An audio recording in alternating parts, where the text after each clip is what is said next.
السلام عليكم. نتوما لو كان تولي الحياة هكذا ونحفظ 60 وتنتقدوني، كنا نديرو دعاوي الشر في لي لايف ونطيحو ونخسرو. قلتو عرايا، حبسنا التطيح وقلبنا المحتوى تاعنا وبدينا نطبقوه فيه، ماشي قال زعما بدينا نطبقوه في المحتوى. باريك جوب نقولوا للناس هاي لي طريقة مليحة تبعونا كدا منا، ما عجبهمش الحال. رحنا من الجزائر قال لك كيفاش هذا كان يدير في المواعيد ومن بعد خرج.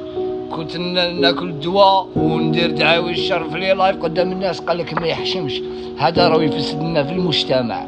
حبسنا تاع المجتمع ودعاوي الشر حبسناهم، ولينا نديروا محتوى واحد اخر. درنا مواعيد صافي بليزير مع الشيخ فليسي الشيخ طاهر اللي قسمت التجربه تاعي مع خوتنا باش يتبعونا في حاجه مليحه.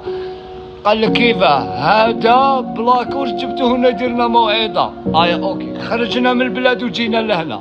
قال لك هذا اللي كان يدير مواعيد جا اسبانيا وكيفاش وكيفاش والتوبه. نتوما عن بالكم واحد يروح طريق ربي خلاص يدير روحو في كاجا، على بالكم هكذا ياك خاوتي؟ بينتوا لي هنا باللي عندكم قلوبكم مريضه، ما بيكم ني هادي ما عجبكمش الحال، بصح معليش نقعد مليح ونقعد نتمنى لكم النجاح، وربي ينحيكم البغض والحسد اللي في قلبكم. هذا ما كان، وديديكاس الجميع راجل واللي مازالوا راجل، ونموت عليكم خاوتنا. سلام.